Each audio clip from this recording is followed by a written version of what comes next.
제가 그래서 매도를 못했거든요. 그래서 너무 열받아가지고 소목님 채널 보면서 저도 우량주에 장기 투자하는 마인드로 미국 주식을 하고 있는데, 장기 투자하고 싶어도 2, 3년 내에 결혼 등 목돈이 필요한 순간을 앞두고 있다면 서서히 매도를 해놔야 하는 게 아닐까요? 왜 그렇게 물어봐 주셨냐면은, 저도 예전에 그 배당 투자하다가 결혼 준비할 때 미리 주식 투자금을 쫙 빼서 배당금이 줄어들었다고 이제 소개한 적이 있거든요. 근데 어떤 다른 사연을 주신 분이 경험담을 주셨는데 이 답이 되는 것 같아요. 보세요. 불과 몇 달 전 보증금 인상분을 준비해야 돼서 불안한 마음에 잠시 투기성 마음으로 핫한 종목에 조급하게 들어갔더니 딱 마련해야 하는 인상분만큼 훅 잃었어요. 아마 전세보증금이신 것 같은데, 전세보증금 올려주려고 이제 마음이 급해지니까 내가 딱 보증금 예를 들어서 1,000만 원이면 1,000만 원만 더 빨리 벌어야지 해서 테마주 들어갔다가 오히려 1,000만 원 벌려다가 1,000만 원 잃은 사연입니다. 그래서 이제 이 경험을 또 하시고 뼈아픈 경험을 하시고 수업료를 내시고 역시 다시 좋은 기업 사서 모아가야 하는 거고 기다렸더니 이제 다시 이제 올랐다. 그래서 역시 묻지마 투자는 위험하다는 걸 느꼈습니다 라고 하셨는데, 그러니까 제가 말하는 거는 여기도 보시면 어떤 내가 필요한 자금이 있다, 결혼 등 목돈이 들어갈 곳이 있다 하면은 마음이 자동으로 조급해지고, 그러면 수익률이 꼬이거나 투자가 망가지는 것 같아요. 진짜 그 여유자금이라는 말이 제가 책에도 써놨는데요, 여유자금이 우리한테 막 없지 않냐, 제가 이런 말을 하거든요. 솔직히 주식으로 돈 빨리 벌고 싶어서 우리가 주식 투자하는 것도 있는데 뭐 여유자금이 어딨냐 이렇게 이제 물어보실 수도 있는데, 진짜 그 제가 말하는 건 6개월이나 1년 뒤 혹은 내가 2, 3년 내에 이 돈을 써야 된다면 그 돈은 진짜 투자하면 위험한 것 같아요. 저도 제가 수익률이 꼬였을 때, 투자가 망가졌을 때 생각해보면 전부 다 마음이 조급해졌을 텐데, 그 조급한 이유가 다 이런 거였어요. 결혼할 때, 그러니까 제가 결혼 날짜 잡히자마자 제 포트폴리오가 다 꼬이더라고요. 왜냐면은 결혼 날짜가 한 6개월 앞으로 다가오니까 와, 주식을 팔아야 되는데, 주식 투자 해보신 분은 아시겠지만 이거 주식 팔기가 쉽지 않거든요. 하필 그때 좀 떨어져서 물려있으면, 예를 들어 제가 애플이 마이너스 10% 수익률이에요. 그러면 와, 이걸 어차피 놔두면 오를 건데 이거 결혼 준비한다고 빨려면 얼마나 억울해요. 진짜 억울하거든요. 그때도 진짜 억울했어요. 눈물을 머금고 막 판 종목들도 있었는데, 손실 중인 것도. 그 이후로도 이제 앞으로 뭐 전세금 올린다던가 이사 간다거나 그런 큰 돈이 필요할 계획에서는 확실히 미리 대비해두고 그 돈만큼은 서서히 분할 매도하는 게 좋은 것 같아요. 그래서 뭐 2, 3년 뒤에 결혼 계획이 있는데 그걸로 내가 뭐 크게 불려서 해보고 싶다 이러면 진짜 성과가 안 좋더라고요. 제 경험상 말씀드린 건 6개월 전부터 혹은 1년 전부터 그런 계획이 있다면 미리미리 조금씩 분할 매도를 한다. 근데 진짜 팔기 싫은 종목들이 있을 거예요. 우선순위 해보시는 거예요. 이렇게 우선순위 쭉 나열해보신 다음에 아쉽지만 다 아픈 손가락이지만 우선순위에서 낮은 종목부터 서서히 판다, 이렇게 생각하시면 좋을 것 같아요. 또 다른 그 자료를 하나 보시면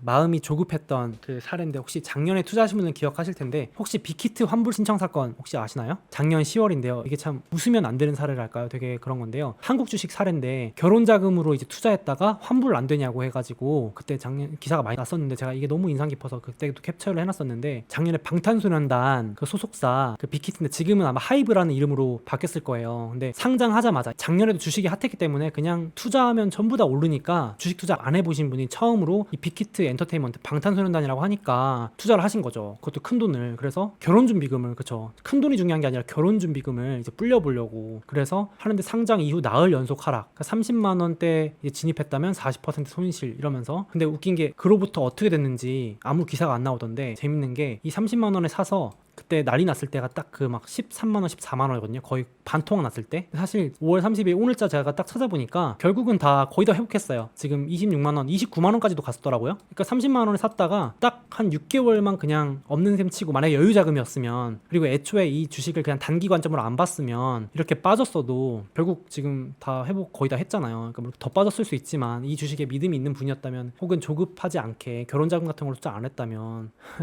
그러니까 이런 것들 보면은 조급하게 하거나 여유자금이 아닌 거, 진짜 결혼자금 같은 걸로 투자해서 성공할 수가 없다. 그건 정말 극소수의 사례 아닌가, 뉴스 기사에 나올 만한 사례 아닌가 생각을 합니다. 또 다른 걸로 20-30% 수익 보고 수익 실현하였는데 더 날아가 버릴 때, 그러니까 팔았는데 더 올라가 버리면 다시 사고 싶을 때 조정 올 때까지 참으시는지 궁금합니다, 이렇게 하는데요. 이건 참 답은 없는 문제잖아요. 근데 이제 여러분들은 어떠신가요? 만약에 20-30% 수익 내고 팔았어요. 잘했잖아요. 근데 더 올라요. 그러면 여러분들 어떻게 하시나요? 내가 판 가격보다 떨어질 때까지 기다리나요? 아니면 추격 매수다 이러면서 따라가시나요? 제 사례부터 말씀드릴게요. 채팅창 쳐주실 동안 주식을 딱 팔기 전에 떠올려보는 그림입니다. 첫 번째, 제가 단타칠 종목이라든지 단기 투자한 종목은 20-30% 벌고 팔고 나오면 그냥 저도 안 봐요. 그냥 잘했다, 그냥 그 정도면 됐다 그랬는데, 예를 들어서 제가 좋아하는 A라는 종목이 있다. 그러면 팔기 전에 한번 생각해 봅니다. 내가 샀는데 지금 20-30% 수익이 났어요. 너무 팔고 싶은 거예요. 왠지 뭐 떨어질 것 같기도 하고 막 이러면서. 근데 만약에 내가 이제 여기서 팔았는데 더 오르면 후회 안 할 자신이 있는가를 꼭 생각해 봅니다. 왜냐면 미국 주식도 그렇고 좋은 주식은 저만 좋아하는 게 아니고 다른 투자자들도 다 살려고 기다리기 때문에 잘 안 떨어지는 주식들도 많아요. 많아요. 그래서 이 후회가 될 것 같으면 저는 웬만하면은 이제 그런 주식들은 안 팔려고 합니다. 뭐 예를 들어서 엔비디아라는 주식 저도 좋아하거든요. 뭐 추천은 아니지만 지금 신고가 갔어요, 지난주에. 근데 이제 엔비디아를 샀다가 떨어질 줄 알고 팔았는데 만약 계속 오른다 이러면은 저는 너무 열받을 것 같은 거예요. 그러니까 그냥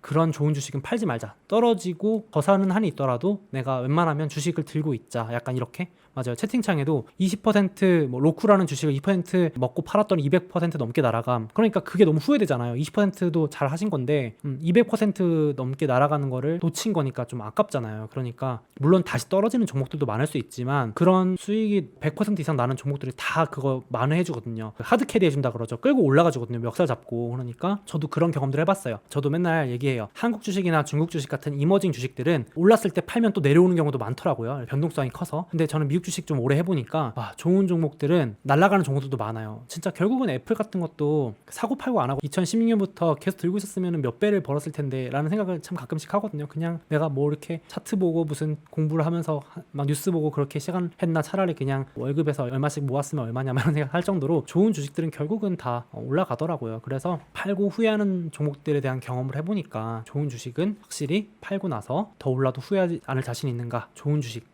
내가 꼭 모아놔야지, 이런 주식들은 팔기 전에 한 번 더 생각해 봅니다. 근데 그래도 너무 팔고 싶다라고 한다면 제가 대안으로 해놓은 게 있는데요. 제가 그래서 여기 써놨습니다. 현금 확보 및 심리적 안정을 위한 소몽의 해결책. 이게 현실적으로 얘기하는 건데요. 뭐냐면 너무 많은 분들이 무조건 묻어놔라, 무조건 장기 투자해라 그러는데 저도 이제 여러분 마음을 공감하는 게, 우리 팔고 싶잖아요. 솔직히 이게 현금 좀 확보하고 싶고 올랐으면 수익 실현해야 될 것 같고 공감합니다. 그래서 저도 방법을 하나 만들어놨는데요. 애초에 장기 계좌랑 단기 계좌를 나눠놓는 거예요. 그래서 이거는 진짜 안 팔 계좌, 여기는 진짜 여유자금, 아까 말했지만 진짜 없다 생각하는 돈. 그래서 계좌 비밀번호도 진짜 까먹어도 될 정도, 공인인증서 제가 지운 계좌가 있어요. 지금 접속이 안 됩니다. 제가 뭐 얼마에 샀고 얼마 벌었는지도 몰라요. 그냥 옛날에 산 것 같은 주식들이 있어요. 그런 주식들은 보지도 않아요. 제가 일부러 몇 배 벌었다 이런 생각 자꾸 들면 팔고 싶잖아요. 그래서 딱 이 계좌는 닫아놨습니다. 진짜 제가 이렇게 코로나나 어떤 위기 왔을 때마다 열어가지고 ETF나 그런 걸로 매수만 하는 계좌예요. 단기 계좌에 담긴 종목은 적절히 파는 것도 해줘도 괜찮지 않을까 생각은 해요. 그러니까 너무 팔고 싶은데 안 팔아도 스트레스잖아요. 심지어 제가 예를 들어서 이런 것도 있어요. 테슬라가 장기 계좌도 있고 단기 계좌도 있어요. 지금 그러면은 단기 계좌에서 테슬라 좀 오르면 팔아주는데 얘는 안 팔아요. 1번 계좌, 장기 계좌에 있는 건. 그러면 이 테슬라는 좀 단기로 수익 내면 기분도 좋고 현금화도 하니까 그냥 적절히 이런 심리적 안정도 되더라고요. 현실적으로. 그래서 채팅에도 장단기 계좌에 종목이 같나요? 라고 하셨는데 같을 때도 있고 다를 때도 있고, 그러니까 어쨌든 장기 계좌는 진짜 안 팔 거, 단기는 조금 팔 수도 있는 거, 그냥 급한 돈 생기면 팔 수도 있는 거, 이렇게 계산하고 있습니다. 아까 질문 주신 분은 팔았는데 더 올라가면 어떻게 할 거냐, 냉정하게 생각해 보는 거예요. 아까 말했지만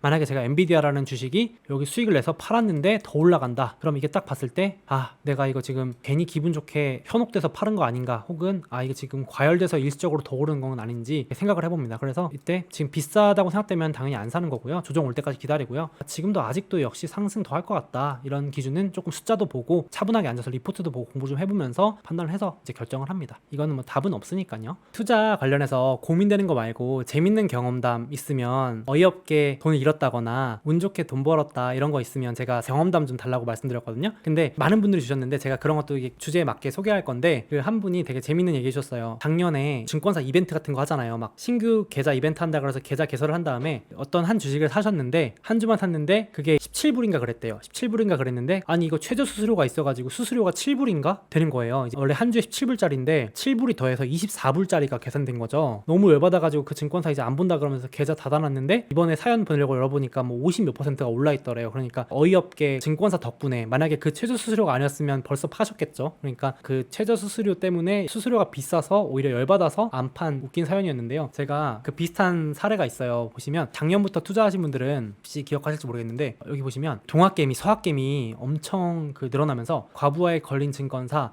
시스템 잇따라 먹통 해가지고 지금 주식을 팔고 싶을 때 팔지 못했다, MTS 그러니까 모바일 트레이딩 시스템 들어가는 데만 한 세월이다 라면서 불만을 쏟아냈다 라고 하시는데, 여러분들도 이런 경험 있으신가요? 여러분 주식하시면 지금 워낙 개미들이 많이 늘어나가지고요, 올해는 좀 잠잠한데 작년에는 이런 일이 빈번했어요. 제가 증권사 있을 때도. 그래서 고객분들 전화 난리도 아니었어요 진짜 그때. 그래가지고 증권사 비상 걸리고 막, 왜냐면은 진짜 중요한 문제잖아요. 고객분들이 매도를 하고 싶은데 매도가 안 되는 거예요. 배경을 말씀드리면 작년 5월 달에 제가 테슬라를 이제 들고 있었는데 게 일론 머스크가 자기 트윗으로 5월 초에 테슬라 주가가 너무 비싸다 자기 트윗으로 자기가 그랬어요. 자기가 CEO가 그래가지고 테슬라 주가가 하루 만에 10%인가 빠졌거든요. 그때 사람들이 패닉으로 막 다 매도를 하려고 한 거예요. 그러니까 일시적으로 그 매도가 안 됐어요.